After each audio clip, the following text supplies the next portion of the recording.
Hi guys, welcome back to another episode of That Daily Hustle 254. This is where we educate and give you tips and ideas of how to go about different businesses and different ventures. My name is Clara Ndinda, and first things first, make sure you subscribe to my YouTube channel.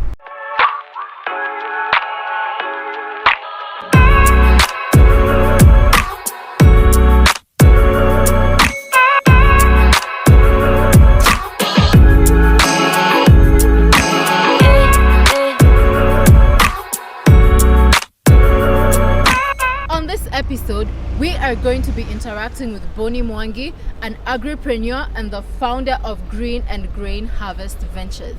He will be taking us through his business journey and he will be telling us more about agribusiness. You want to learn? Grab your pen, grab your notebook, come along with me.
For having me.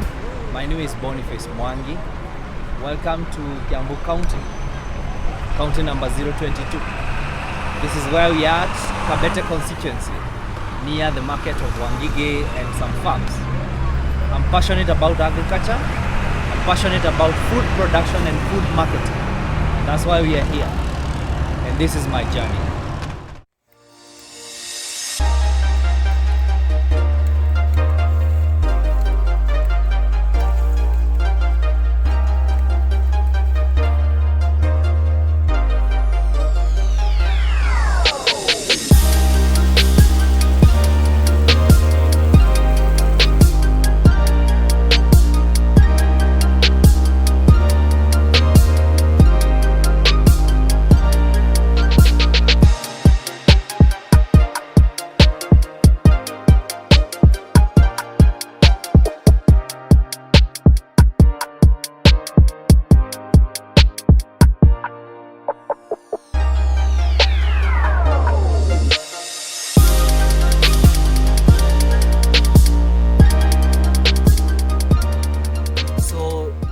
Behind me is one of the catchment areas where I source my vegetables from. As you can see, it's a very expansive area from one end to the other. And this is where we are doing a lot of veggies, spinach, managu, those traditional vegetables, kanzira, spinach,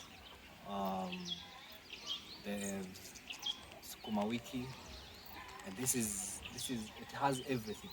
So we're gonna go down there and interact with the farmers. We see for ourselves the activities of growing, because I said this is a farm to fork sort of value chain, and I would want us to understand the activities around that. Ladies and gentlemen, as promised, I told you I'm going to be bringing an agripreneur, and here he is, Boni Mwenyewe. Tuko kwa farm and I'm so amazed. Guys, you need to be eating fresh food, and he's here. He will be supplying them to you. Boni, how are you? I'm well. Thank you for having me. Yes. And welcome to the farm. Thank you. Welcome to Green and Grain Harvest. Okay. Thank you very much. Boni, I want you to tell the audience out here, the people who are watching us, the people who are listening to us, what motivated you to start what you're starting, or what you're doing, sorry? Yeah, I didn't anticipate that I would be doing this a time like now, Yeah. because my career was not in agriculture. Although I grew up around a farm, my grandfather had a farm, my father had a farm, so I grew around activities of farming. And so what happened is in 2019, in 2019 September, I left my former employment, 9 to 5. I had a 9 to 5 as a TV producer. But I felt unfulfilled, and I felt that my employer was taking advantage of me. So I left and started soul searching myself on what should I do in terms of, because I always felt like I should go into entrepreneurship, but I didn't know exactly what should I be doing. So during that time when I left my employment, I went and took a sabbatical in Laikipia County for 2 months, just to soul search and see where do I want to fit in. And that's when I got this inspiration to get into agri-entrepreneurship. Okay. And when I came back, I was determined to get into it. I didn't know how and where to start, but slowly my journey started unfolding. Yeah. So guys, as you've heard, si lazima ukuwe umeanzia hapo. People discover themselves as time goes by, right? Yes. So Bonnie, can you tell us what is agribusiness, or rather agri-entrepreneurship? Agri-entrepreneurship, these are business activities that revolve around production Yeah. and consumption of food, if I can put it in a nutshell. And that's what I'm doing. So I have started this venture, Green and Grain Harvest, to be able to give my consumers fresh foods from farm. And as you're going to see as the journey unfolds, is that we want to source some of the best foods, some of the most freshest, if I can use that word, freshest food from our farms. Besides that, there's the aspect of business of farm. Farming is amazing because you'll notice that there's a lot of business activities around food. Okay. Before COVID happened, that was in 2020 March, is when I started this venture. I started hawking vegetables, surprisingly. And I would sell vegetables to my neighbors. Okay. When COVID-19 happened, then I noted that a lot of people now didn't want to go out to the market to source for their food, and I saw that opportunity, that gap, and I wanted to fill it up. In my case, what I'm doing is I'm creating a value chain, something called a value chain. A value chain is holistically looking at activities that happen from the time you plant a crop in the soil till the time you harvest it and take it to a consumer who again will be able to put it on plate as food. So I'm looking at that value chain. Then I'm also adding something to that value chain, which is called from soil to plate and back to soil again. Because as maybe later in the program, you're going to understand that I'm working with food waste to be able to produce fertilizer, which I put back to the soil to be able to give me food. So for me, it's a complete value chain. And that value chain is what I'm looking at, and I want to fulfill it, so that at the end of the day, it can give me revenue. Okay. Yes. Where we are at right now is where I source a lot of vegetables. So I'm working with these farmers because they are in business of producing food. Okay. You see, they are in the business of producing food. They are in the business of producing vegetables as food. So I come here and I contract them.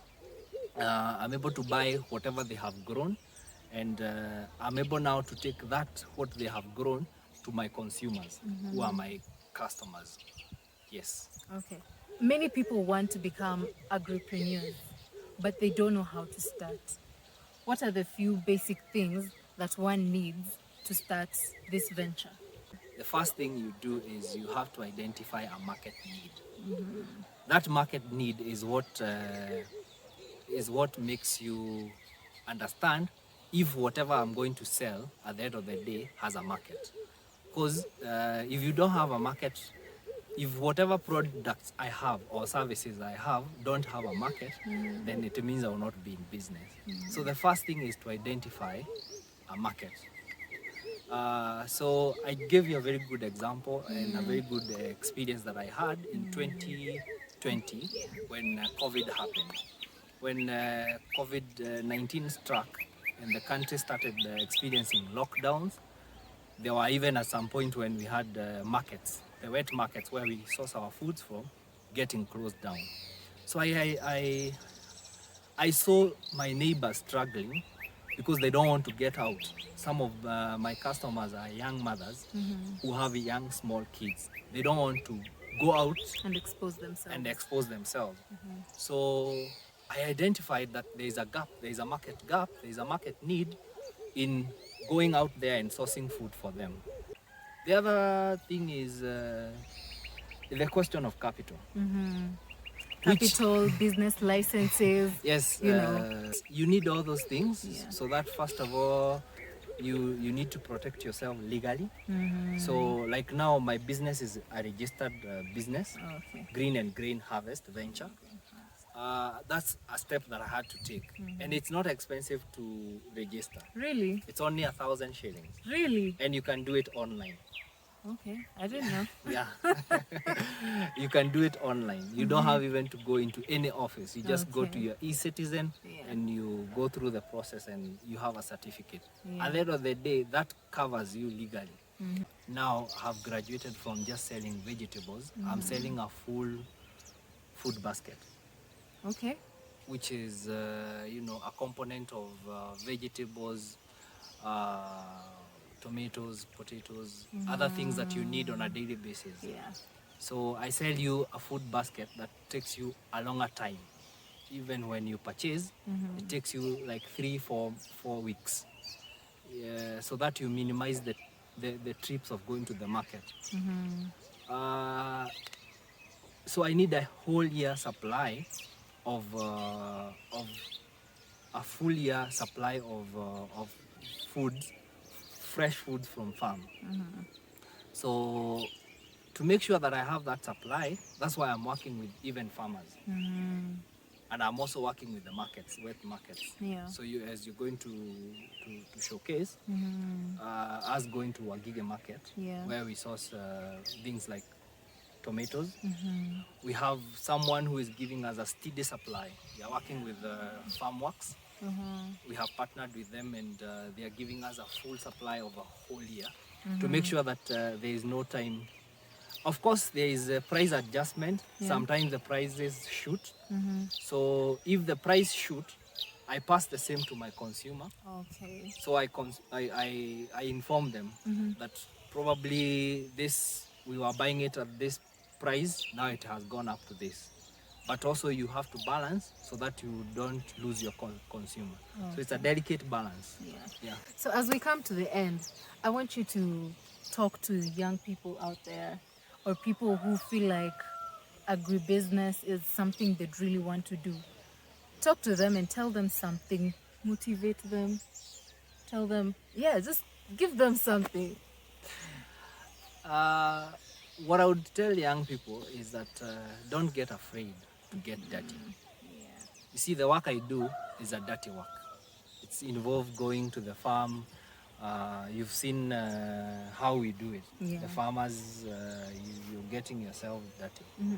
Because if you get your hands dirty, you're going to get revenue. You're going to get blessed money. Clean money. Yeah, clean money. Don't just stay there saying, oh, there are no jobs. Oh, I can't get a job because I did a degree in medicine and I have not gotten a job. I can't get into a venture. I got into agribusiness, yet my training was in media. Right? Yeah. So Of course, there will be challenges. I'm not saying that there won't be challenges, but every day you face those challenges and you face them head on. So you are talking to them, you're telling them, don't be afraid to get dirty. Don't be afraid to get dirty. Yeah. Start where you're at, Start where you are. and God is going to bless you as you go along. And don't be afraid to even start small. Don't be afraid to be misunderstood. Because let me tell you something, let me share this as an entrepreneur. You'll be misunderstood. Sometimes when you start something, it is not like people are going to just accept it on the. You'll get some opposition, some criticism here and there. Especially from your closest people. Exactly. You're going to get criticism from even your closest friends, your family members. Oh, now what is this you're doing? Why? A lot of questions. But you soldier on. One of the stations where I do source tomatoes, I'm dealing with Farmworks. They are my good clients. So Farmworks, what they have done is they have this station here, and they are able to bring tomatoes, fresh tomatoes on a daily basis. So I come here and source depending on my quantities that I want, and sometimes they even deliver to my place. So that's it, folks. We end our journey here. We have sourced the foods from our markets. We have gone to the farm. We have seen how it is happening. Now we are ready to convert this food into money. And I'll put some money in my pocket. Thank you. So guys, that's it for today's episode. We have given you most, if not all, of the information you need to become an entrepreneur. Just like Bonnie said, do not be afraid to get your hands dirty. That's it for today's episode. See you on the next one.